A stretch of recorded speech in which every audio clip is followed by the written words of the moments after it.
Dhanik Bharat educational institutions inter IIT JEE NEET admission open. నేడు లోకమంతా digital మయం కదా.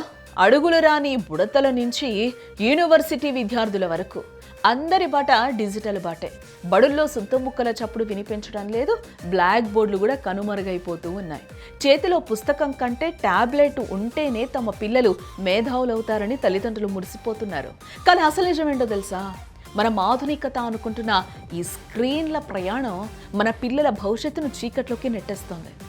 అవును, ప్రపంచానికే టెక్నాలజీ పాఠాలు నేర్పే స్వీడన్ ఇప్పుడు గడగడలాడిపోతోంది. గత 15 ఏళ్లుగా డిజిటల్ చదువుల్లో మునిగి తేలిన ఆ దేశం ఇప్పుడు తన తప్పు తెలుసుకుని ఊహించని యూటర్న్ తీసుకుంది. మళ్లీ బడుల్లోకి పెన్ను, పుస్తకం, పాత పద్ధతులను తీసుకొస్తోంది. అసలు స్వీడన్ ఎందుకు భయపడుతోంది? 15 ఏళ్ల క్రితం అంటే 2009లో ప్రపంచమంతా టెక్నాలజీ వైపు పరుగులు తీస్తున్న సమయంలో స్వీడన్ కూడా తన విద్యా వ్యవస్థను పూర్తిగా డిజిటల్గా మార్చేయాలని ఒక సాహసోపేత నిర్ణయాన్ని తీసుకుంది. అప్పట్లో అదొక గొప్ప విప్లవం కూడా. పిల్లల చేతుల్లో బరువైన పుస్తకాల సంచిని తొలగించి వారి డెస్కుల మీద మెరిసే ల్యాప్టాప్లు, టాబ్లెట్లను ఉంచారు. పుస్తకాల స్థానంలో సాఫ్ట్వేర్లు వచ్చాయి. పెన్నుల స్థానంలో కీబోర్డ్స్ వచ్చాయి. ఇది మన పిల్లలను టెక్నాలజీలో మునగాళం చేస్తుందని అందరు నమ్మారు. బట్ 1.5 దశాబ్దం తర్వాత ఇప్పుడు క్షేత్రస్థాయిలో ఫలితాలు చూస్తుంటే కళ్ళు బయలు గమ్ముతున్నాయి. అద్భుతం అనుకున్న ఆ డిజిటల్ చదువు పిల్లలు ప్రాథమికంగా నేర్చుకునే సామర్థ్యాన్ని దెబ్బతీస్తోందని నెమ్మదిగా అర్థమవుతోంది. అందుకే మళ్ళీ యూటర్న్ తీసుకొని పాత పద్ధతిలో అమల్లోకి తెచ్చి పిల్లల చేతిలో పెన్ను, పుస్తకం పెడుతోంది. స్వీడన్ తీసుకున్న ఈ సంచలన నిర్ణయానికి బలమైన కారణాలు కూడా లేకపోలేదు. స్వీడిష్ రీసెర్చ్ కౌన్సిల్ జరిపిన అధ్యయనాల్లో షాకింగ్ విషయాలే బయటపడ్డాయి. టెక్నాలజీ వల్ల పిల్లల ఐక్యూ పెరుగుతుందని అందరూ భావిస్తే దానికి భిన్నంగా వారి ఏకాగ్రత అట్టడుక్కు పడిపోయిందని తేలింది. ముఖ్యంగా నిరంతరం బ్యాక్లిట్ స్క్రీన్స్ చూడటం వల్ల పిల్లల మెదడు సమాచారాన్ని స్వీకరించే పద్ధతే మారిపోతుందంట. డాక్టర్ అన్నా లిండ్స్టోమ్ వంటి నిపుణులు హెచ్చరిస్తున్నట్లుగా కాగితం మీద అక్షరాలు చదువుతున్నప్పుడు ఉండే స్పష్టత స్క్రీన్ మీద చదువుతున్నప్పుడు ఉండడం లేదట. దీనివల్ల చదివిన విషయాన్ని అర్థం చేసుకునే శక్తి దారుణంగా పడిపోతుంది. థియరీల కంటే ప్రాక్టికల్ రిజల్ట్స్ ముఖ్యమని భావించే స్వీడన్ అందుకే ఈ సాహసోపేత నిర్ణయం వైపు అడుగులు వేసింది. ఒకప్పుడు స్కూల్ అంటే పుస్తకాల సంచి, బట్ ఇప్పుడు చేతిలో ఒక టాబ్లెట్ ఉంటే చాలు అనుకుంటున్నాం. అయితే అదే ట్యాబ్ ఇప్పుడు ఒక శాపంగా మారుతోంది. చదువుకోమని పిల్లలకి డిజిటల్ పరికరాలు ఇస్తుంటే వారు పాఠాల మధ్యలో రహస్యంగా గేమ్స్ ఆడుతున్నారని, సోషల్ మీడియా లోకంలో విహరిస్తున్నారని తల్లిదండ్రులే వాపోతున్నారు. హోంవర్క్ చేయాల్సిన టైంలో ఆన్లైన్ బ్రౌజింగ్ చేస్తూ కాలక్షేపం చేస్తున్నారు.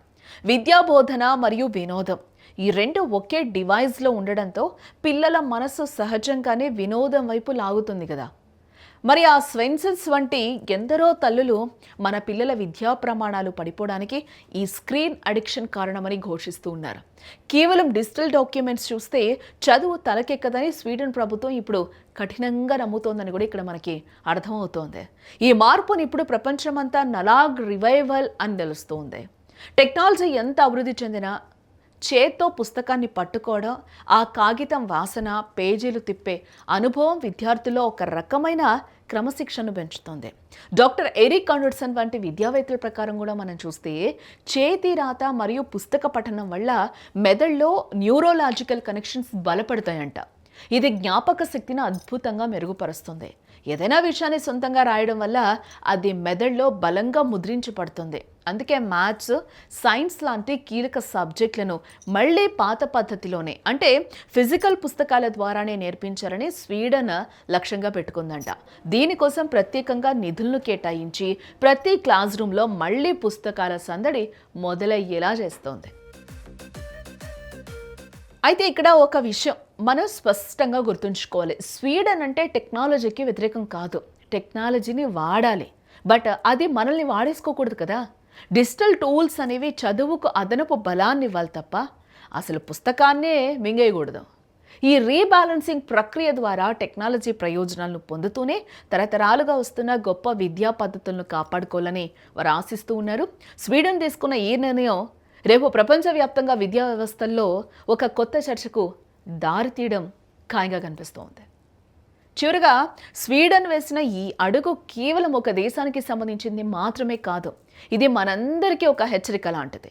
ఆధునికత పేరుతో మనం మన మూలాలను, ప్రాథమిక నైపుణ్యాలను కోల్పోకూడదు. స్క్రీన్ల నుండి వచ్చే నీలికాంతి కంటే పుస్తకాల నుండి వచ్చే జ్ఞానమే రేపటి పౌరుల భవిష్యత్తును ప్రకాశవంతం చేస్తుంది. 2030 నాటికి లక్ష్యాన్ని చేరుకోవాలని స్వీడన్ పట్టుదలతో ఉంది.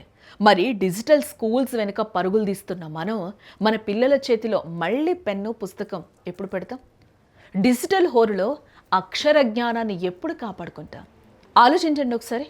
అలాగే స్వీడన్ తీసుకున్న ఈ నిర్ణయంపై కామెంట్ ఏంటో మీరు చేయండి.